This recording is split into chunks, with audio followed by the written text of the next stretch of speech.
Welcome to the world of Thomas Shelby, जहां हर move एक गेम है और हर एपिसोड एक वार्निंग।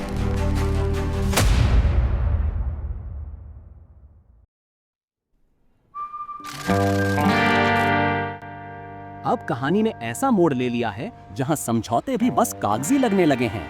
सीन कट होता है बारिश के बाद का सुबह का टाइम।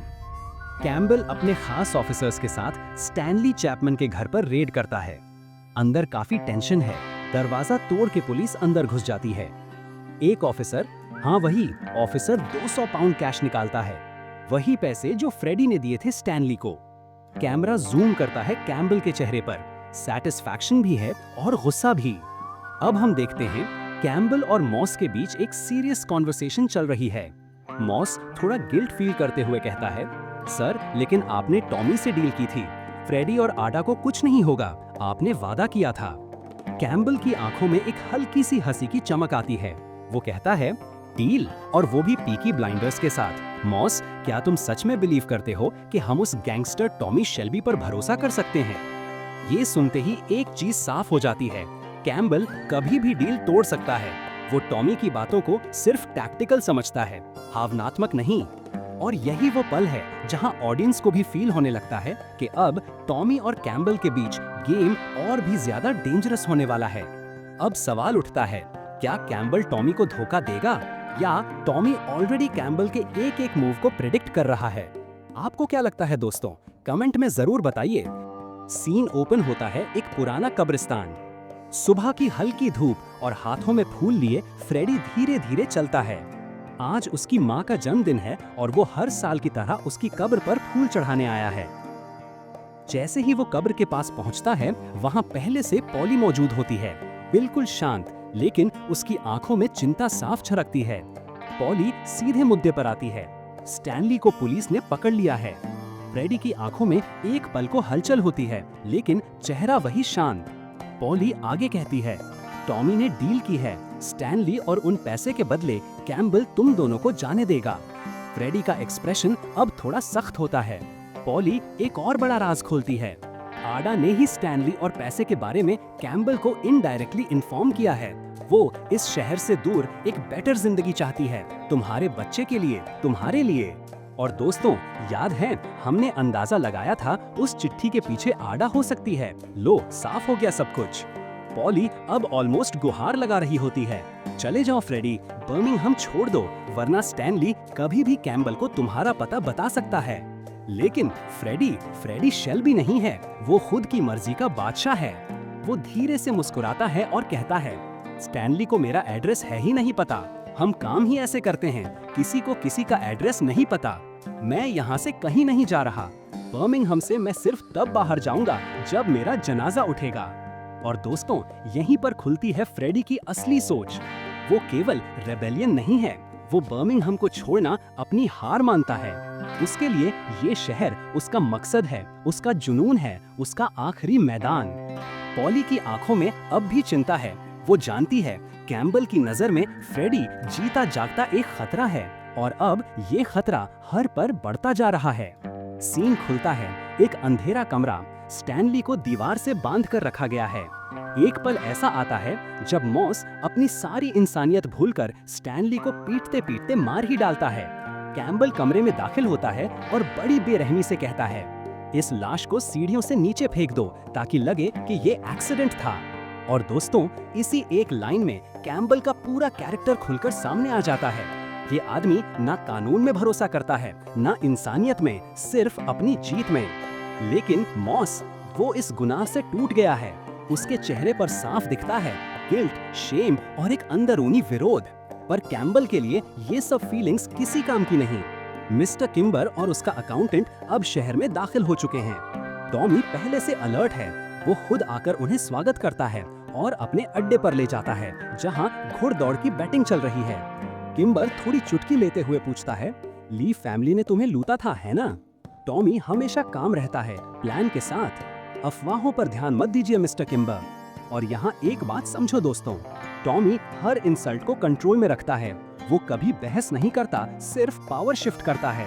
इसी कामनेस से वो किम्बर को उन लोगों से मिलवाता है जो उसके लिए रेस बैटिंग का पूरा काम संभालते हैं, जॉन भी उनमें से एक है।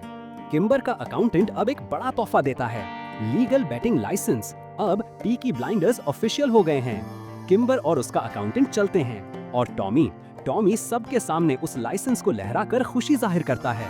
और दोस्तों, पता नहीं क्यों पर टॉमी की इस जीत में मुझे भी एक सैटिस्फैक्शन महसूस होता है, क्योंकि टॉमी ने सिर्फ दिमाग से नहीं, सपनों से ये सब हासिल किया है।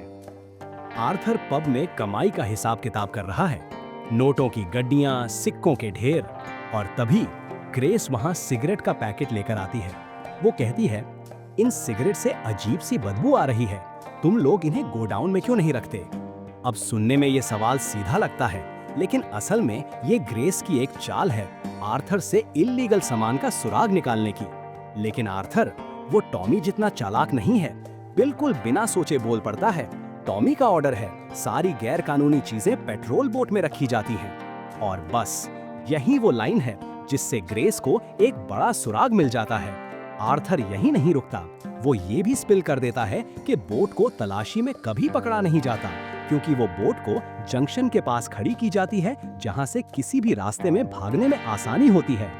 इस छोटे से इंटरैक्शन में कई बड़ी बातें छिपी हैं।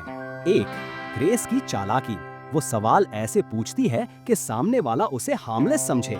तो आर्थर की कमी, उसका दिल साफ है लेकिन दिमाग तेज नहीं, वो अपने ही बिजनेस के राज स्पिल कर देता है। 3, टॉमी की दूरदर्शिता। पेट्रोल बोट में इल्लीगल सामान रखना मतलब ऐसी जगह जिसे कोई चेक करने की हिम्मत न करे। और यही फर्क है दोस्तों, टॉमी एक गैंगस्टर नहीं, एक विजनरी है और आर्थर सिर्फ उसका लॉयल सोल्जर। रात के अंधेरे में इंस्पेक्टर कैम्बल अपने ऑफिसर्स के साथ पीकी ब्लाइंडर्स की इल्लीगल शिपमेंट ढूंढने के लिए टॉमी की प्रॉपर्टीज पर रेड करता है, लेकिन उसे सिर्फ बियर की बॉटल्स और सिगरेट के कार्टन्स मिलते हैं। No weapons, no drugs, no secret stash.